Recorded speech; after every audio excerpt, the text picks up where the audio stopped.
All right, good morning. Welcome to Go Beyond Betty. So we are making quiche. Quiche Lorraine is probably the most famous quiche out there. It's baking caramelized onion Swiss cheese. That's the base of quiche Lorraine. So we're going to do that and we're going to prep for Mother's Day. So here's how to make it. All right, so I'm just cooking up some bacon because we're prepping for Mother's Day, and I want to make a quiche tomorrow morning. So I want to saute some onions in this bacon grease, and I want my bacon nice and crisp so I can chop it up and just throw it together in the morning. All right, our bacon is done. It was really lean, which is going to make for a really nice quiche because you don't want super weird fatty bits in there. I'm leaving all the grease. It's still on just kind of a little bit below medium. And then I have chopped one sweet onion. I think sweet onion works a little bit better in dishes like this. So we're going to saute these for probably 30 minutes, really low and slow. Our onions are cooking down nicely. This is not an ideal pan for onions. You can see it's very shallow. But you know me, I'm not gonna waste dirtying another pan when I really needed all the little brown bits of bacon and all that stuff because it's just gonna season our onions even more. Anytime you have a chance to have more flavor, always use the opportunity for more flavor, even if the vessel doesn't end up being absolutely perfect. All right, so I shredded up some Swiss cheese. I have it just ready in a plastic bag for the morning. All of my onions are nice and caramelized. I only seasoned them with salt. I didn't really want any pepper in that, but it has all the little bacon bits from the bottom. And now I'm just going to chop up my bacon, and I'm just going to put my bacon right on top of here. The other thing I need to do to prep is to get my frozen pie dough out of the freezer, put it in the fridge. So tomorrow morning, all I have to do is unroll it, put it in the pie shell, add my onions and bacon mixture, my cheese, and then basically just eggs and heavy cream, little seasoning, and I'll be in the oven in no time. Good morning. So it's not Mother's Day, but this is our practice for Mother's Day. I'm doing it in real time. It's about 6:30 in the morning. I have a dear friend visiting that I want to spoil rotten because her husband's been deployed for a year. She's got two wonderful kids and they're here visiting, so I want to spoil her with breakfast in bed. And this is all of our practice for Mother's Day. So we did our practice last week. We have our pastry for the bottom crust of a quiche. We already made it. We had in the freezer. I put it in the fridge last night. And then yesterday, made some bacon, sauteed some onions. We have that ready. We shredded our Swiss cheese. I do like to put a little extra cheese in there, so I have some parmesan. And then I've already measured out some heavy cream. I'm gonna do, if this is a 10-inch pie crust, I'm gonna do probably 2.5 cups of heavy cream. And then I'm gonna do 5 eggs.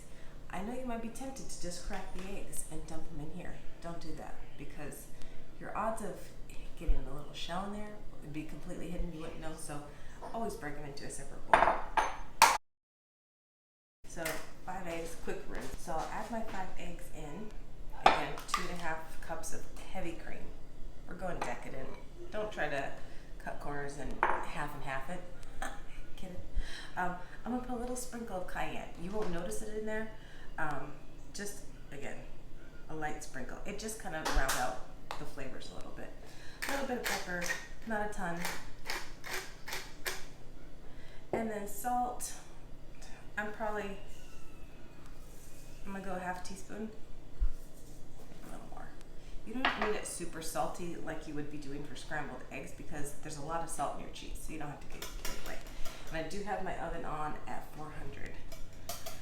Which is a little high for a quiche.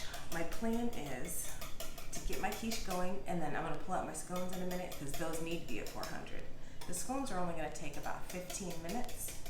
So at that time, I'm gonna take the scones out, then I can drop this down to maybe 325. It'll be much happier, but it can start out at 400 and it's not a problem.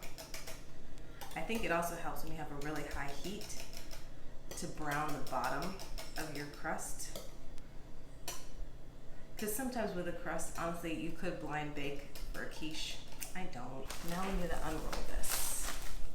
Again, I didn't wrap it up super fancy in the freezer because I knew it was only gonna be a week. Hopefully it will cooperate and unroll easily for me. Oh yeah.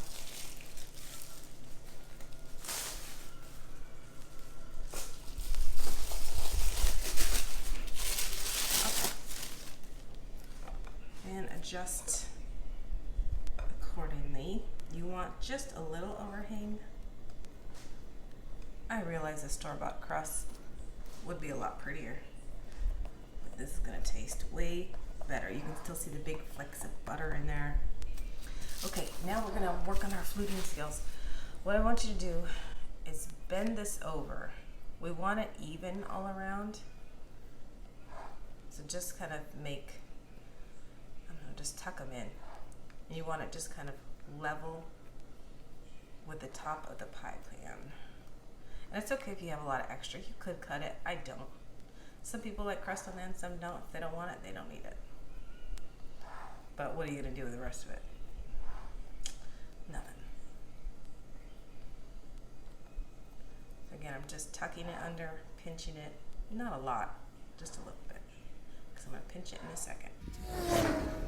All right, I think we're all the way around now. Again, I wanna make sure it's stuck well to the sides. And then it's all about the same. If you weren't confident in doing this, you could get a fork and go around with a fork, but I like to pinch it.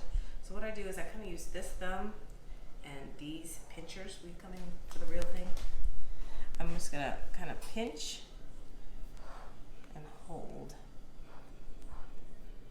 So my thumb is really just the guide for how far I want to go.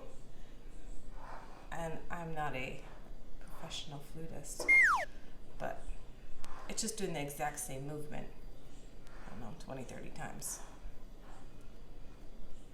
And this pan also does have little ridges, so it does kind of give that optical illusion. So that's it, nothing fancy. Now we're gonna dump in our onions and bacon. So I'm gonna put in my Swiss cheese. I don't know, that's maybe a cup and a quarter, cup and a half. Good amount of cheese in there.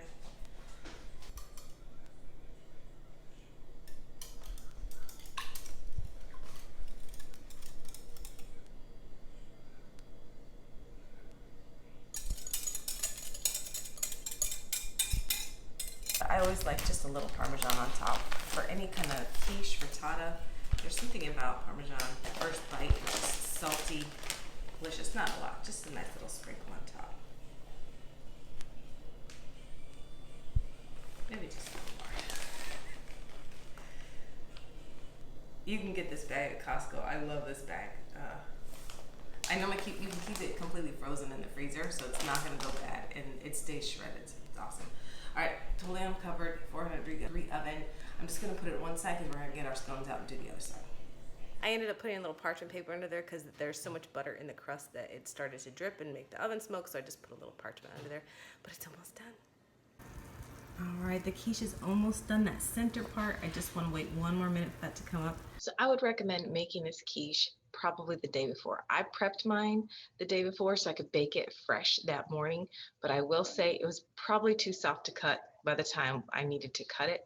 So it's probably better to make the entire thing the day before, let it cool 100%, and then you can slice it in the morning and then re-put it in the oven for 10 minutes or whatever, just to warm the whole thing up, because it'll slice perfectly then instead of being kind of a little bit too soft. So thank you for joining me at Go Beyond Betty, where you are taking this in the kitchen. We'll see you again next time. Bye.